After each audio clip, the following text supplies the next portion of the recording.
मधुबन में राधिका नाची, इस बात पर तो किसी को आपत्ति नहीं है। लेकिन मधुबन में राधिका नाची गीत के साथ सनी लियोनी आखिरकार क्यों नाची, और नाची तो इस तरह से क्यों नाची? आप देख सकते हैं सनी लियोनी किस तरह के पोशाक में है और उसे किस तरीके से पिक्चराइज किया गया है। उसके हाव भाव को देखिए, उसके नाचने गाने के अंदाज को देखिए। वैसे तो इस गीत को सन 1960 में रिलीज हुई फिल्म कोहिनूर से लिया गया है और इस गीत को लिखा है शकील बदायूनी ने, और जिस पर धुन बनाई थी नौशाद साहब ने, और इस गीत को गाया था मोहम्मद रफ़ी साहब ने। और इस फिल्म में मुख्य कलाकार थे दिलीप कुमार और मीना कुमारी।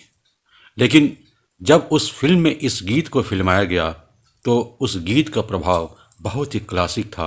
लेकिन जब उस गीत के मुखड़े को सनी लियोनी के इस एल्बम में जिस खास अंदाज में प्रस्तुत किया गया है, उस अंदाज को देखते हुए बहुत से लोग नाराज हो गए हैं। खास तौर पर मथुरा के संत बहुत भड़क गए हैं। संतों का मानना है कि सनी लियोनी का यह एल्बम और उसके नाचने गाने का अंदाज हमारी भावनाओं को आहत करता है। हम किसी की भावनाओं पर कोई टीका टिप्पणी नहीं कर सकते, लेकिन अगर हम गौर करें तो इस तरह के विवाद और इस तरह के गीतों का प्रदर्शन कोई पहली बार देखने को नहीं मिला है। इस संबंध में मैं आप सबके सामने कुछ नज़ीर पेश करना चाहता हूँ। जैसे कि आपको याद होगा, आलिया भट्ट की एक फिल्म थी स्टूडेंट ऑफ द ईयर, और इसका एक मशहूर गीत था देसी राधा बॉडी।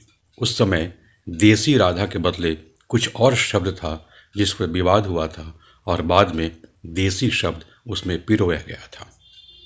इसी तरह आपको याद होगा, माधुरी दीक्षित की एक फिल्म थी याराना, जो कि सन 1995 में रिलीज हुई थी, और उसका गीत था मेरा पिया घर आया हो राम जी। यह एक बहुत ही मशहूर सूफी गीत है जिसका मुखड़ा लिया गया था, और उस सूफी गीत का जो मूल मुखड़ा था वह इस प्रकार था कि मेरा पिया घर आया हो लालनी, जिसमें लालनी की जगह पर हो राम जी कर दिया गया था, और बहुत ही सूफी भाव लिए हुए गीत था। लेकिन जब उसका प्रदर्शन फिल्मों में किया गया था, उसमें भरपूर उत्तेजना थी और मादकता थी, इसलिए उस गीत को उस ज़माने में बहुत ही एक तरह से टारगेट किया गया था। चलिए थोड़ा और पीछे चलते हैं। सन 1973 में एक फिल्म आई थी हीरा, और हीरा का एक गीत बहुत ही चर्चित हुआ था उस ज़माने में, जिसकी शुरुआती पंक्तियां हैं, मैं तुमसे मिलने आई मंदिर जाने के बहाने। और उस गीत का पूरा परिवेश मंदिर का प्रांगण है।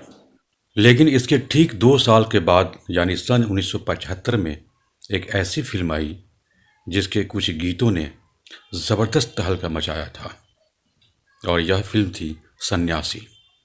और इस फिल्म में थे मनोज कुमार और साथ में थी हेमा मालिनी। सन्यासी के गीत ने उस ज़माने में बहुत ही धूम मचाई थी, जिसकी शुरुआती पंक्तियां हैं, चल सन्यासी मंदिर में, या फिर बाली उमरिया भजन करूं कैसे। आज भी ये सारे गाने खूब सुने जाते हैं, बाज़ार में बजते हैं, लोग अपने घरों में बजाते हैं। और जब हम इन गीतों को सुनते हैं तो ऐसा साफ लगता है कि आज से करीब 30 साल 40 साल पहले हम कितनी उदारता के साथ बहुत सारी चीज़ों को बर्दाश्त कर लेते थे, या फिर उनका हम मनोरंजन करते थे। लेकिन आज की तारीख़ में ज़रा से भी बात को हम बर्दाश्त करने को तैयार नहीं है, और हमारी भावनाएं न जाने क्यों इतनी कोमल और नाजुक होती चली जा रही हैं कि हम भड़क जाते हैं, और हमारी भावनाओं को चोट पहुंचने की आशंका ज़्यादा हो जाती है। सनी लियोनी का यह गीत या फिर उसका यह एल्बम ऐसा कतई नहीं है या कोई कालजयी रचना हो या फिर युगांतकारी कोशिश हो।